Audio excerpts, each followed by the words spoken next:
On désigne par E l'équation z puissance 4 plus 4z carré plus 16 égale 0 d'un connu complexe z. Je vous laisse mettre en pause la vidéo pour prendre connaissance de l'intégralité de l'énoncé. Le but global de l'exercice est à la question 4. Il s'agit de déduire les solutions de cette équation E dans C en admettant qu'il y en a au maximum 4. Et pour cela, on va avoir besoin des 3 questions intermédiaires, 1, 2, 3. Commençons par la question 1. Résoudre dans C l'équation grand Z carré plus 4 fois grand Z plus 16 égale 0, où grand Z est l'inconnu. Et écrire les solutions de cette équation sous une forme exponentielle. C'est une équation du second degré, donc on va tout simplement la résoudre grâce à la méthode du discriminant delta. Pour cela, on commence par identifier les coefficients A, B, C. Le petit a vaut 1, le petit b vaut 4 et le petit c vaut 16. On applique la formule du discriminant b carré moins 4ac, ce qui donne 4 au carré moins 4 fois 1 fois 16, c'est-à-dire 16 moins 4 fois 16. On a donc 1 fois 16 moins 4 fois 16, ce qui donne moins 3 fois 16, c'est-à-dire moins 48. Le discriminant est négatif. On sait donc que dans ce cas-là, il n'existe pas de racine réelle, mais il existe 2 racines complexes conjuguées. Une première racine qui va être donnée par la formule moins b plus i racine de moins delta, le tout sur 2 fois a, c'est-à-dire en remplaçant moins 4 plus i racine de 48, le tout sur 2 fois 1. On simplifie le calcul, qui donne moins 4 plus i racine de 3 fois 16, ce qui va nous permettre de séparer la racine, le tout sur 2, et donc en cassant la racine en racine de 3 fois racine de 16, on obtient moins 4 plus 4i racine de 3, puisque racine de 16 est égale à 4, le tout divisé par 2, ce qui donne en simplifiant moins 2 plus 2i racine de 3. La deuxième racine, grand Z2, va être conjuguée à grand Z1, ce qui va donner moins 2 moins 2i racine de 3. Dans la question, on nous demandait d'écrire ces deux racines sous forme exponentielle. On va commencer par le nombre Z1. Pour l'écrire sous forme exponentielle, il faut déjà trouver sa forme trigonométrique. On a donc besoin d'une part du module et ensuite de l'argument. On va commencer par le module de Z1, qui est égal à la racine du carré de la partie réelle, c'est-à-dire moins 2 au carré, plus le carré de la partie imaginaire, c'est-à-dire 2 racines de 3 au carré, ce qui donne racine de 4 plus 4 fois 3, 12, c'est-à-dire racine de 16, c'est-à-dire 4. Maintenant qu'on a le module, on sait que pour obtenir la forme trigonométrique, il faut factoriser par ce module dans l'écriture algébrique de Z1, donc on va factoriser par 4 dans moins 2 plus 2i racine de 3. Z1 est donc égal à 4 facteurs de moins 1 demi, pour donner moins 2, plus i racine de 3 sur 2, pour donner 2i racine de 3. On reconnaît ensuite les valeurs remarquables de cosinus et de sinus. Le seul angle dans moins pi, dont le cosinus vaut moins 1 demi et dont le sinus vaut racine de 3 sur 2, est l'angle 2π sur 3. On a donc ici le cosinus de 2π sur 3 et ici le sinus de 2π sur 3. On a donc écrit Z1 sous la forme trigonométrique. Il ne reste plus qu'à passer à la forme exponentielle en écrivant le module fois EI 2π sur 3. Pour la forme exponentielle de Z2, vu que Z2 est le conjugué de Z1, on sait que le conjugué d'une exponentielle revient à mettre un moins dans l'exponentielle, ce qui donne E moins I 2π sur 3. Les solutions de l'équation z carré plus 4z plus 16 égale 0 sont donc 4ei 2π sur 3 et 4e moins i 2π sur 3. Question 2. On désigne par petit a le nombre complexe dont le module est égal à 2 et dont un argument est égal à pi sur 3. On nous demande dans un premier temps de calculer a carré sous forme algébrique, puis d'en déduire les solutions dans C de l'équation z carré égale moins 2 plus 2i racine de 3. On écrira ces solutions sous forme algébrique. Pour calculer a carré, vu qu'on doit faire un produit, c'est plus agréable de travailler avec la forme exponentielle de a, d'autant que a nous est donné à partir de son module et son argument, donc on va tout de suite avoir la forme exponentielle. Puisque le module est égal à 2 et qu'on a un argument égal à pi sur 3, on sait que a va s'écrire sous forme exponentielle de ei pi sur 3. Pour calculer a au carré, il suffit donc de passer 2 fois l'exponentielle de i pi sur 3 au carré, ce qui va donner 2 au carré 4 et l'exponentielle de i pi sur 3 au carré, 2i pi sur 3. Il faut maintenant le ramener sous forme algébrique. Pour cela, on passe par la forme trigonométrique, 4 fois cos de 2pi sur 3 plus i sin de 2pi sur 3. On utilise nos valeurs remarquables de cosinus et sinus. Le cosinus de 2pi sur 3, c'est moins 1/2. Et le sinus de 2pi sur 3, c'est racine de 3 sur 2. On a donc, en développant la forme algébrique, 4 fois moins 1/2, ça fait moins 2. 4 fois i racine de 3 sur 2, ça fait 2i racine de 3. On nous demandait dans un second temps de résoudre l'équation z carré égale moins 2 plus 2i racine de 3.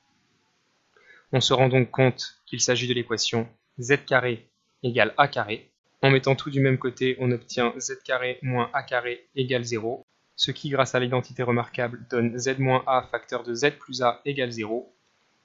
Et donc, d'après la règle du produit nul, on va avoir z moins a égale 0 ou z plus a égale 0, ce qui revient à z égale a ou z égale moins a. Il ne reste plus qu'à écrire a et moins a sous forme algébrique pour pleinement répondre à la question. On avait déjà a égale moins 2 plus 2i racine de 3. Et du coup, moins a égale 2 moins 2i racine de 3. La question 3 est une restitution organisée de connaissances, donc ce sont des questions de cours. On suppose connu le fait que pour tout nombre complexe, z égale x plus y avec x dans R la partie réelle et y dans R la partie imaginaire, le conjugué de z est le nombre complexe défini par z égale x moins y. Et on nous demande de démontrer que pour tout nombre complexe z1, z2, on a le conjugué de z1 fois z2 qui est égal au conjugué de z1 fois le conjugué de z2. Puis dans un second temps, on nous demande de montrer que pour tout complexe z et tout entier naturel non nul n, on a le conjugué de z à la puissance n qui est égal au conjugué de z à la puissance n. Commençons par le premier point en posant z1 égale x1 plus y1 et z2 égale x2 plus y2. On commence par calculer le produit de z1 et de z2, on prendra le conjugué après l'avoir calculé. z1 fois z2 est égal à x1 plus y1 facteur de x2 plus y2, ce qui donne en développant x1 x2 plus ix1 y2 plus ix2 y1 plus i carré y1 y2, x1 x2 moins y1 y2, et il reste de l'autre côté la partie imaginaire, i facteur de x1 y2 plus x2 y1. On a donc écrit le nombre complexe z1 fois z2 sous forme partie réelle plus i fois partie imaginaire. On sait que son conjugué, par définition, est égal à sa partie réelle moins i fois sa partie imaginaire. Il nous reste donc à montrer d'autre part que le produit du conjugué de z1 par le conjugué de z2 est égal à la même chose. Le conjugué de z1 par définition, c'est x1 moins iy1. Le conjugué de z2, c'est x2 moins iy2. Ce qui donne en développant x1, x2 moins i x1 y2 moins i x2 y1 plus i carré y1 y2.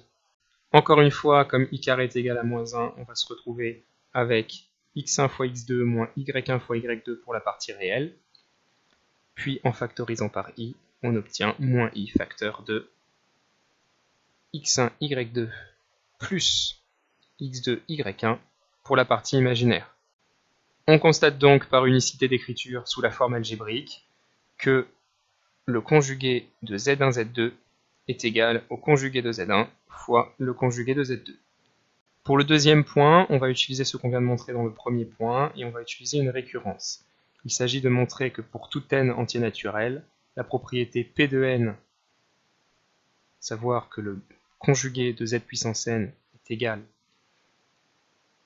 au conjugué de z à la puissance n, il s'agit de montrer que P de n est vrai pour tout n.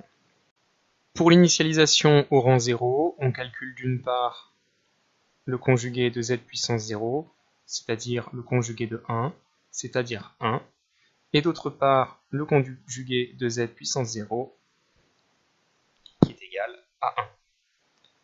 On constate donc qu'on a bien l'égalité au rang 0, P de 0 est vrai.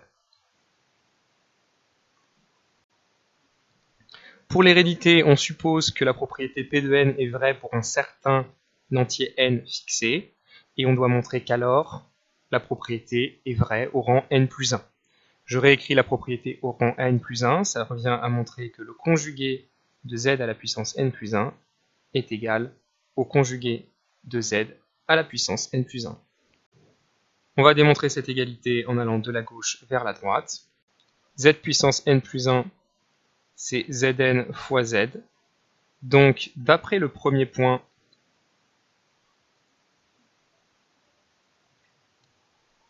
où on a montré que le conjugué d'un produit était le produit des conjugués, on peut dire que c'est égal au conjugué de Zn fois le conjugué de Z. Puis, d'après notre hypothèse de récurrence, que l'on a supposé P de n, on peut utiliser que le conjugué de Z à la puissance n, c'est le conjugué de Z à la puissance n, multiplié par le z bar que l'on n'oublie pas ici, ce qui donne z bar à la puissance n fois z bar, c'est z bar à la puissance n plus 1. On a donc bien montré la propriété au rang n plus 1. P de n plus 1 est vrai. Conclusion, la propriété P de n est initialisée au rang 0 et héréditaire, donc d'après l'axiome de récurrence, elle est vraie pour tout entier naturel n. On arrive enfin à la question 4, qui nous demande dans un premier temps de démontrer que si z est une solution de l'équation E, alors son conjugué z bar est aussi une solution de l'équation E. Une fois que l'on aura montré ça, on pourra en déduire les solutions dans C de l'équation E, en admettant qu'elle en a au plus 4. Pour la première partie, supposons qu'un nombre complexe z est solution de E, c'est-à-dire que z puissance 4 plus 4 fois z carré plus 16 est égal à 0, et montrons que c'est encore vrai pour son conjugué. Il s'agit de montrer que z bar à la puissance 4 plus 4 fois z bar au carré plus 16 est égal à 0. Pour cela, on utilise les propriétés du conjugué. Z bar à la puissance 4, c'est z à la puissance 4 bar, plus 4 fois z bar au carré, c'est z au carré bar, plus 16. On peut aussi utiliser le fait que 4 et 16 étant des nombres réels, ils sont égaux à leur conjugué. En utilisant la règle du produit de deux conjugués, on obtient le conjugué de z4 plus le conjugué de z carré plus le conjugué de 16. Et enfin, comme la somme de conjugués est égale au conjugué de la somme, on peut tout mettre sous la même barre, ce qui donne le conjugué de z4 plus 4z carré plus 16.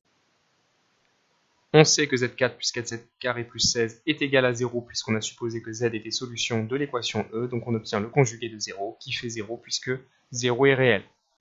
Ainsi, le nombre z bar vérifie l'équation E, donc z bar est solution de E. On va maintenant résoudre l'équation E à proprement parler. On remarque que c'est une équation bicarrée, c'est-à-dire une équation polynomiale avec des puissances paires. L'idée pour résoudre ce genre d'équation c'est donc de poser grand Z égale petit z carré.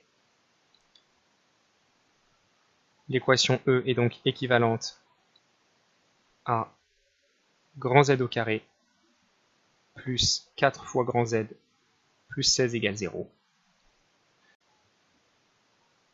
Or, on a vu dans la question 1 que cette équation z carré plus 4z plus 16 égale 0 admettait deux solutions, notamment la solution grand Z égale à moins 2 plus 2i racine de 3, qui entraîne du coup que petit z carré est égal à moins 2 plus 2i racine de 3.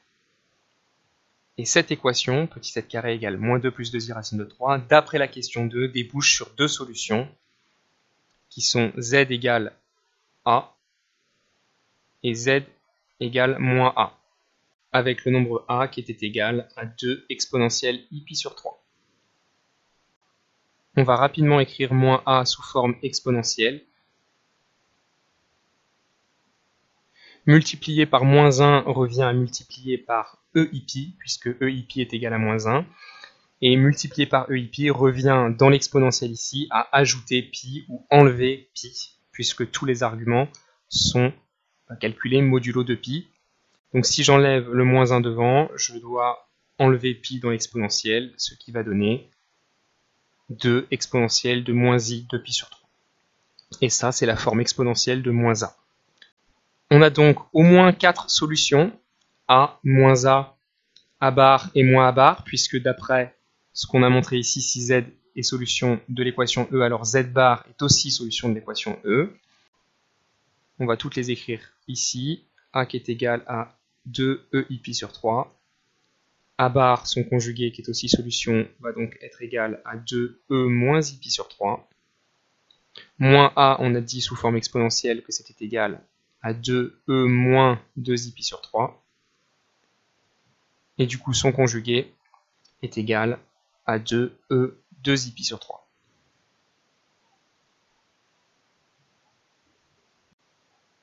On constate que ces quatre nombres sont bien distincts, puisqu'ils n'ont pas les mêmes arguments. Et comme on a admis dans l'énoncé que l'équation E admettait au plus 4 solutions, on sait que nécessairement ces 4 solutions-là sont les seules. On a donc terminé l'exercice et on va finir sur une dernière remarque concernant ce résultat que l'on a admis. De manière générale, si on a un polynôme P de degré n, alors l'équation P de z égale 0 admet au plus n solutions dans C. Ce théorème est appelé le théorème fondamental de l'algèbre, aussi connu sous le nom du théorème de D'Alembert-Gauss.